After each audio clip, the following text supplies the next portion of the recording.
इसका खड़ा कर लो, इसको बोलो, इसको खड़ा हो जाएगा। इसलिए इसका खड़े कर दो, इसको हो जाएगा। अब हो सकती है खड़ी हो सकती है कुछ से।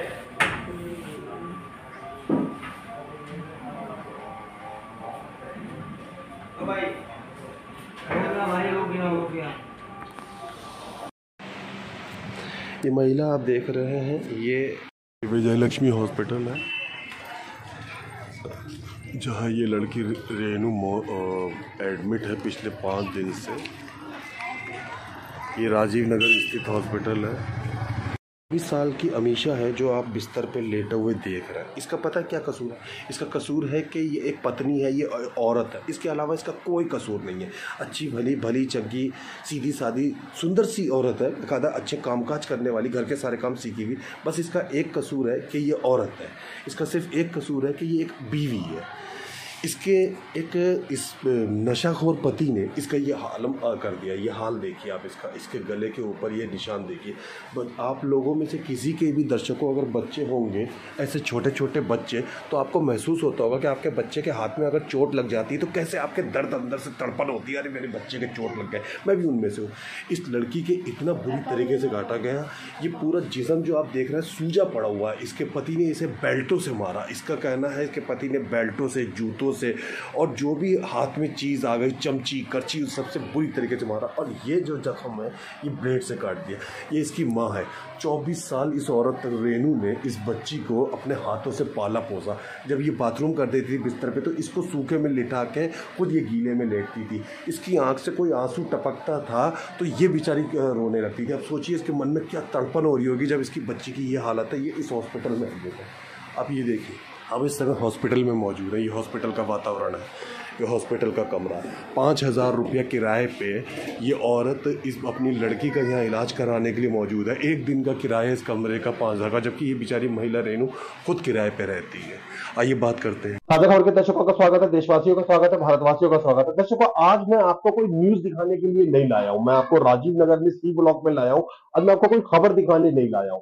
आज मैं आपको कोई भी रोचक ज्ञानवर्धक समाचार के लिए नहीं लाया। आज मैं आपको दुख दिखाने के लिए लाया। आज मैं आपको तकलीफ दिखाने के लिए लाया। आज मैं आपको आंसू में एक मां के दिखाने के लिए आया हूं। ये रेणु देवी है।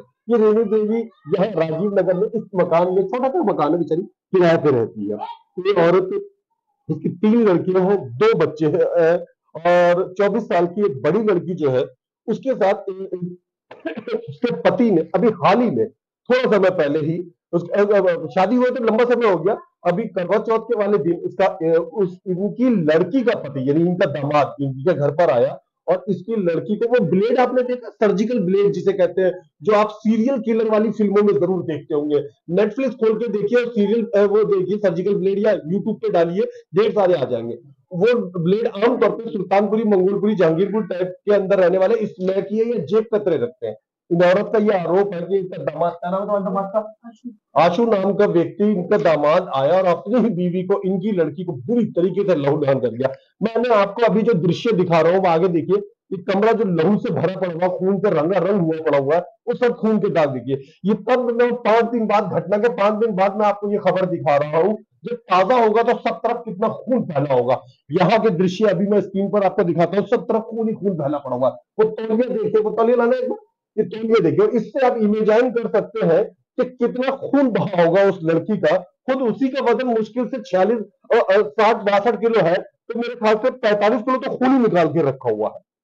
क्या कहानी है क्या नहीं। ये रेणु देवी जो बच्ची की मां है, जो ये तकलीफ सहन कर रही है बच्चे को लेके, वो छोटा सा बच्चा जो आप देख रहे हैं, मन्ना सा मासूम सा, वो वाला, वो उसका बच्चा है। उसको लेके बेचारी 5 दिन से दिन रात एक करीबी अकेली औरत हॉस्पिटल में, ये रात में जाग रही है, सुबह में जाग रही है। 5 दिन से चैन की सांस नहीं ले पाई है, आंखों में नींद नहीं ले पाई है, अपनी लड़की के लिए लगी। रेणु जी, अपने बारे में बताएं पहले, आप कहाँ रहती हैं? मैं किराए पे रहती हूँ राजीव नगर में, तीनों में। और क्या नाम है, मेरी बेटी को मेरे दामाद ने चाकू से काट दिया, गाल उसका। और घर में आके बस उसने लड़ाई झगड़ा किया वो तो। शुरू से बताइए क्या हुआ था, करवा चौथ वाले दिन से शुरू करिए। हाँ जी, करवा चौथ का दिन था 20 तारीख का। और उस दिन वो घर पर आया। उसने मेरे से ये बोला कि मम्मी मुझे घर में रहना है और मैं साथ रहना चाहता हूँ और मैं मतलब मेरी पिछले बेटी एक ने महीने से आपकी बेटी अपने पति से अलग रह रही थी? 2 साल से। 2 साल से आपकी बेटी अपने पति से अलग रह रही हाँ थी? जी, मेरे ईमानदारी से बताइएगा, सास होने के नाते नहीं, वैसे एक महिला होने के नाते क्या कमी थी उसके पति में? क्या क्या कमियां जब महसूस करती थी? वो मार पिटाई ज्यादा करता था, समय की तमाशा नहीं था, कुछ नहीं करता था। इसलिए मेरी बेटी उससे दूर रहती थी। मेरी बेटी को जब उसके एक छोटा सा बच्चा हुआ था, 1 महीने का था, वो छोड़कर चला गया था उसे। फिर वो 2 साल के बाद आया। मेरी बेटी ने मेरे बहुते को खुद पाला है, खुद रखा है, मेरे पास ही रहते हैं दोनों जने। मैंने ही रखा उनको, मैंने मेरे पास ही रहते हैं। और वो करवा चौथ वाले दिन यहाँ आया था। वो मेरी बेटी से कहने लगा मैं साथ रहना चाहता हूँ। मेरी बेटी ने मना किया। लड़ाई हुई, हाथापाई हुई। उसने हाथापाई में मेरी बेटी को चाकू मार दिया। वो पहले से ही शादी से आया था। उसने जब उसको चाकू मारा, उसने अपने माँ बाप को कॉल किया। तो उसने कॉल में उसके माँ बाप ये कह रहे थे तू जान से मार देना, हम अपने आप देख लेंगे, हमें कोई डर नहीं है। हम ना जेल से डरते हैं, ना पुलिस से डरते हैं, ना हम कुछ करते हैं। और वो चोर चक्के है ही, चक्कू छुरी मारना उनका काम ही है। इस तो उन पे कि अगर अब की बार तो गाल काटा है और अब की बार तो तुम्हारी बेटी का मर्डर हो जाएगा। तो मैं सिर्फ इतना ही चाहती हूँ कि मेरे को पुलिस से। घटना तो आपने बता दी, वाकई बड़ी दुख भरी घटना है। उसके बाद आमतौर पर पुलिस पुलिस का रोल शुरू होता है जब इस तरीके से खून खराबा होता है। आपने बेगमपुर थाना में, आपके लगता है ये इलाका, आपने बेगमपुर थाना में शिकायत करी? मैंने बेगमपुर थाने में भी शिकायत की है। जी। और दर्शकों, ये जो शिकायत आप देख सकते हैं, ये बेगमपुर थाने में रेणु पीढ़ी के द्वारा लिखी स्टैंप लगी हुई है, थाने की शिकायत है। थाने से क्या प्रतिक्रिया आई? थाने से ये हुआ कि मैंने जब मेरी बेटी घायल हुई तो वो बेहोश हो चुकी थी। तो वो 100 नंबर वाले आए, हमने जब कॉल किया था तो मैंने अपने दामाद को भी पकड़वा दिया था और उसको भी, मतलब उसको ले गए अम्बेडकर में, सरकारी हॉस्पिटल में ले गए थे। वहां पर उसको टाके लगे हैं। मेरी बेटी को होश भी नहीं आया था, खून से लथपथ थी। उन्होंने उसको सुबह निकाल दिया। मैंने प्राइवेट हॉस्पिटल में एडमिट किया। फिर मैंने बेगमपुर थाने में भी जाया। जो उसका आईओ है, अनूप, उन्होंने हमारी कोई नहीं सुनवाई की। उन्होंने सारे सबूत भी हमसे ले लिए और सारे उसके कपड़े वपड़े सब कुछ ले लिया। उन्होंने हमारी कोई सुनवाई नहीं की। उसके बाद मैंने एसएचओ साहब को रिपोर्ट आज किया। घटना को 5 दिन होगा, कोई गिरफ्तारी करी गई? अभी तक कुछ नहीं किया। और मैं 5 दिन से थाने के लगातार चक्कर काट रही हूँ। बस हमसे बहाने बनाए जाते हैं कि वो एसएचओ साहब नहीं है, डीएसपी साहब नहीं है, यहाँ पर एसीपी साहब नहीं है, बाहर गए हैं, यहाँ गए हैं। मैं 5 दिन से चक्कर लगा लगा के बहुत परेशान हूँ। मेरे पास किराया भी नहीं है जाने के लिए हॉस्पिटल में। लोग लंबे समय से रह रहे हैं। ये लड़की जो इनकी थी, क्या किस तरीके का आपको लगता था? खराब किस्म की लड़की हो नहीं या नहीं ठीक है। झगड़ालू किस्म नहीं की नहीं थी? झगड़ालू नहीं थी, ये ठीक छोटा है। बच्चा जो हम देख रहे हैं, जिसे वो पालती पोसती रहती थी, बस उसी में लगी रहती थी। हाँ उसी में लगी रहती थी, ठीक थी लड़की तो। अपना बच्चा संभालती थी। जब आदमी नहीं संभालेगा तो बच्चा तो खुद ही अब औरत ही संभालना पड़ेगा। संभालने की, सब जगह यही कहानी है। और क्या। हम्म। लड़की तो ठीक थी, अब वही गलत था। हमें तो नहीं लगा था वो वैसा था। हाँ। पर वो मार दिया, हमें पता ही नहीं कि क्या पहले ही लगता लड़ा। है आपको, क्या गलत हुआ? ये बहुत बुरा हुआ जी, जो भी हुआ। हाँ, इंसाफ बहुत मिलना ज्यादा, चाहिए। बिल्कुल मिलना चाहिए इंसाफ। मैं ये मानता हूँ, ताजा खबर चैनल में ये मानता है कि पुलिस के ऊपर वाकई ही काफी सारा बोझ होता है, काफी सारे काम होते हैं। एक अकेला केस रेनी बेबी का नहीं होता है, ढेर सारे केस होते हैं। मैं ये भी मानता हूँ कि कई मर्तबा पुलिस अच्छे काम करती है तो कुछ बुरे काम भी उन्हीं से हो जाते हैं। अच्छी घटनाओं के बारे में बात करूं तो शायद थोड़े समय पहले की बात है, मेरे ख्याल से प्रधानमंत्री की भतीजी का पर्स खो गया था, जिसमें 2,500 रुपए थे दिल्ली यूनिवर्सिटी में, और पुलिस ने 15 मिनट में चोर को पकड़ लिया था। इसके अलावा अभी मुश्किल से मैंने अखबार में ही पढ़ा कि 7-8 महीने पहले कि सड़क पे लेटी हुई जो औरतें, जो भिखमंगी टाइप की जो होती है, जिनके पास आधार कार्ड, चुनाव पहचान पत्र नहीं होता है, उसका बच्चा चोरी हो गया था। दिल्ली पुलिस ने रात दिन एक करके 1 हफ्ते के अंदर उस औरत को, जो गरीब औरत थी, जो फटियाल फुटपाथ पे रहने वाली थी, जिसकी कोई जायदाद संपत्ति, आधार कार्ड, पहचान पत्र नहीं था, पुलिस ने उसके बच्चे को ढूंढ निकाला था। कई घटनाएं बेहतर भी हुई है, लेकिन इन सबके बावजूद हम बुराइयों से इनकार नहीं कर सकते। ये औरत, ये रोती हुई औरत देखिए, इस औरत का सिर्फ ये कसूर है कि ये माँ है। इस औरत का सिर्फ ये कसूर है कि ये उस 24 साल की लड़की की माँ है। इसकी तकलीफ महसूस करिए। ये पुलिसकर्मी जो बेगमपुर थाने में है, मैं उनसे पूछता हूँ, अपनी धर्मपत्नी, अपनी माताओं से पूछे कि जब उनकी औलाद को चोट लगती है तो कैसी तकलीफ होती है, किस तरीके से होती है। इस औरत के बच्ची को चोट लगी, घायल कर दिया, चाकू से मार दिया इसके पति ने, वो कानों पे जू तक नहीं रेंग रही है पुलिस ने। 4-5 दिन इस बात को हो गए, कोई गिरफ्तारी नहीं हो रही है, कोई गिरफ्तारी नहीं है, कोई पूछताछ नहीं हुई, कोई जवाब तक नहीं दिया गया है। दर्शकों, प्रधानमंत्री की भतीजी का पर्स खो गया था जिसमें 2,500 रुपए थे दिल्ली यूनिवर्सिटी में, और पुलिस ने 15 मिनट में चोर को पकड़ लिया था। इसके अलावा अभी मुश्किल से मैंने अखबार में ही पढ़ा कि 7-8 महीने पहले कि सड़क पे लेटी हुई जो औरतें जो भिखमंगी टाइप की होती है, जिनके पास आधार कार्ड, चुनाव पहचान पत्र नहीं होता है, उसका बच्चा चोरी हो गया था।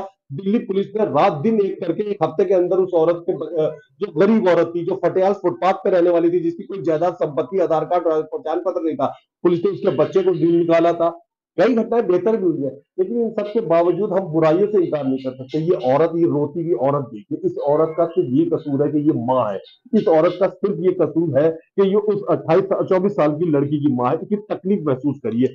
वो पुलिसकर्मी जो बेगमपुर थाने में है, मैं उनसे पूछता हूँ, अपनी धर्मपत्नियों, अपनी माताओं से पूछे कि जब उनकी औलाद को चोट लगती है तो कैसी तकलीफ होती है, किस तरीके से होती है। इस औरत के बच्ची को चोट लगी, घायल कर दिया, चाकू से मार दिया इसके पति ने, वो कानों पे जू तक नहीं रेंग रही है पुलिस ने।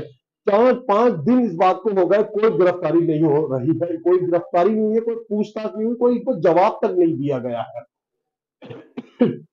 दर्शकों, और दूसरी बर्दाश्त हो जाए तो पुलिस वाले 5 दिन तक आदमी को थाने में बैठाल के रखे रहते हैं, लेकिन इस मामले में एक आदमी को, एक इंसान को, जिंदा इंसान को मार दिया गया, जख्मी कर दिया गया, अधमरा कर दिया गया, लहूलुहान कर दिया गया, 5 दिन से हॉस्पिटल में एडमिट है, क्यों तक नहीं हो रही पुलिस। ये पुलिस का रवैया है।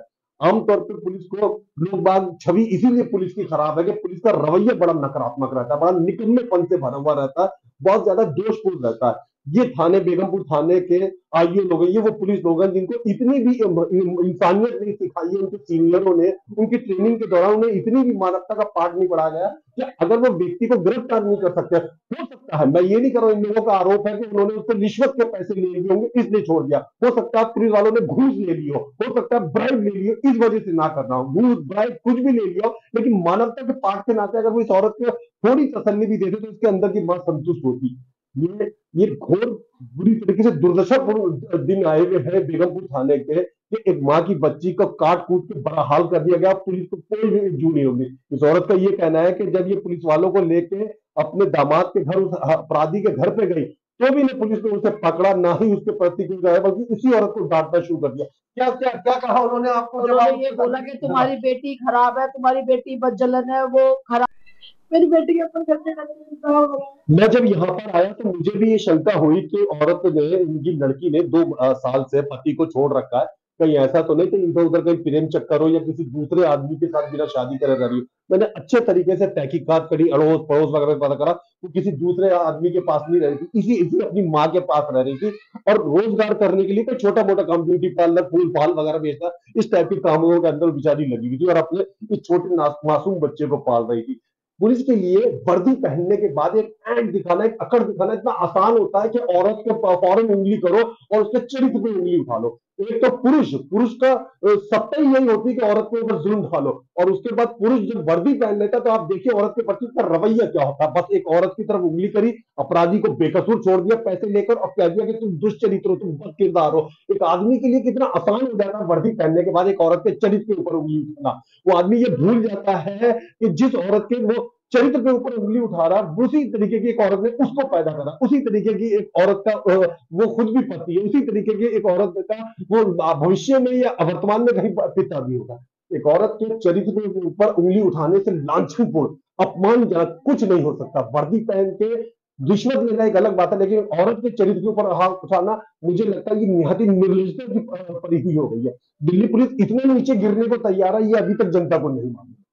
ये औरत, या इस औरत का चेहरा देखिए, ये आप इस तरह की दुर्दशापूर्ण गरीबी देखिए। इसे इंसाफ मिलना चाहिए, इंसाफ मिलने के बजाय से पुलिस की गालियां मिल रही है। इस औरत को इस समय कानून प्रशासन से उम्मीद है कि इसे न्याय मिलेगा, इसकी बेटी को मारने वाले व्यक्ति को पकड़ा जाएगा। दर्शकों, कोई सा भी नेटफ्लिक्स या कोई भी आप किताब या अखबार उठा के देखिए बनते हैं, वो सिर्फ इसलिए लगातार हत्याएं करते जाते हैं क्योंकि पहली बार में पुलिस ने उन्हें पकड़ा नहीं होता है। क्योंकि पहला अपराध करने के बाद अनजाने में जब वो पकड़े जाते हैं तो पुलिस उन्हें छोड़ देती है। तो सीरियल किलर ये डाकू जितने भी होते हैं, जितने भी डाकू बने हुए हैं, डाकू सुल्तान है, डाकू फूलन सिंह, डाकू गब्बर सिंह, जितने भी नाम है, इन सब की कहानियों को आप पढ़े तो पता चलता है कि पुलिस ने पहले ही उनके अपराध में उनको रिश्वत लेकर छोड़ दिया था, तो उनके हौसले उड़ गए, वो सीरियल किलर बन गए, महा डाकू बन गए, महा बदमाश बन गए। अरे पुलिस तो कुछ करती नहीं। आज इसकी घटना यही सबक दे रही है कि अगर एक बीवी को मारने वाले, लहू कर देने वाले व्यक्ति को नहीं पकड़ा गया, तो कल हो सकता है वो दूसरी औरत पे हमला करे उसी सर्जिकल ब्लेड से, तीसरी पे, चौथी पे, पांचवी पे। ये दिल्ली में हो सकता है सीरियल किलरों की लाइफ। मेरा पुलिस प्रशासन से सिर्फ यही अनुरोध है, मेरा इस औरत पे से सहानुभूति रखने वाले सभी लोगों से, सभी डिपार्टमेंट से यही अनुरोध है कि इसको इंसाफ मिलना चाहिए। क्या चाहती है रेणु जी आप? मैं यही चाहती हूँ मेरी बेटी को इंसाफ और उसको पकड़ा जाए, उसको भी सजा दी जाए। मेरी बेटी के साथ इतना हादसा हो गया, बेटी की पूरी लाइफ खराब हो गई है और पुलिस वालों ने उसको पकड़ा भी और पता नहीं कैसे छोड़ दिया। हमने उनको पकड़ के भी दिया था। हाँ जी, मेरे को यही जवाब दिया उन्होंने कि वो भाग गया। आप अब हास्य पद से, आप मजाक से बराबर जवाब सुनिए। एक अपराधी को पकड़ा और इस महिला से कहा अरे वो तो भाग गया, मतलब जैसे कोई चूहा पकड़ा और चूहा उनके पकड़ से भाग गया हो। जी, क्या कहा उन्होंने यही बोला था कि वो भाग गया। मैंने कहा आपके मतलब पुलिस के हाथों से भाग जाएगा, पुलिस के हाथों से भाग गया, पुलिस के हाथों से भाग जाएगा सर, तो फिर वो किसके हाथों में आएगा? आदमी चोरों को, बदमाशों को पुलिस को देता, अगर पुलिस के ही हाथों से लोग भागने लगे फिर क्या होगा? जी, उन्होंने मेरे बोला तुम चुप हो जाओ, हमें नहीं पता कुछ भी, तुम जाओ यहाँ से। मैंने कहा अभी पुलिस में भी एक आईओ सब कुछ नहीं होता है, एसएचओ होता है, उसके ऊपर एसीपी होता है, डीसीपी होता है, रेंज कमिश्नर होता है, सुपर कमिश्नर होता है, फुल कमिश्नर होता है, कई सारे अधिकारी है, वो सबके सब ऐसे खराब नहीं होते। बहुत से पुलिस अधिकारी आपको देख रहे हैं, न्याय से जुड़े हुए, न्याय करने वाले जुड़े हुए डिपार्टमेंट से लोग आप देख रहे हैं। क्या कहना चाहती है आप सबसे, कानून के रखवालों से क्या कहना चाहती है? मैं सिर्फ हाथ जोड़ के यही विनती करना चाहती हूँ कि मेरी बेटी को इंसाफ मिले। मेरी किसी से कोई दुश्मनी नहीं है, ना ही मेरा किसी से कोई लेना देना है। मेरी बेटी को इंसाफ मिले। अगर यही लोग मेरे साथ इंसाफ नहीं करेंगे तो मैं कहाँ जाऊंगी, मैं किससे बोलूंगी, मैं किसी को कहूंगी? मेरे तो आगे पीछे भी कोई नहीं है, बच्चों का किसी से बदला ले लूं। मेरा खुद का कोई आदमी है, कोई, मैं किससे बोलूंगी, मैं क्या बोलूंगी अपने बच्चे के लिए, किससे इंसाफ मांगूंगा? मैं तो कानून का दरवाजा ही खटखटा सकती हूँ, मुझे वहां से भी इनसे बोलूंगी मैं। छोटा बच्चा ला आ रहा है इस बेगमपुर थाने के रवैये पे, वो इस बच्चे की वजह से। ये रोता हुआ बच्चा देखिए, वो उस 24 साल की लड़की का बच्चा है।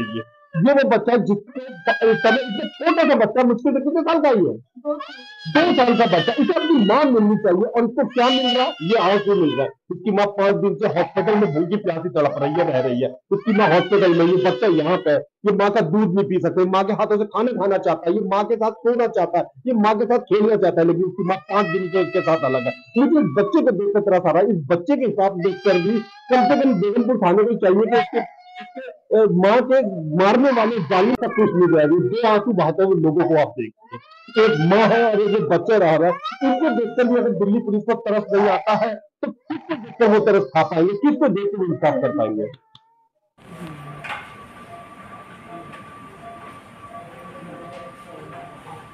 अरे केस का खड़ा कर लो, इसको बोलो, इसको खड़ा हो जाएगा, इसलिए इतना खड़ेगा तो उसको हो जाएगा।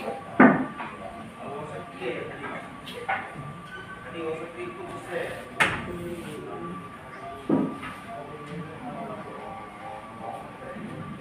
तो भाई हो गया, हो गया।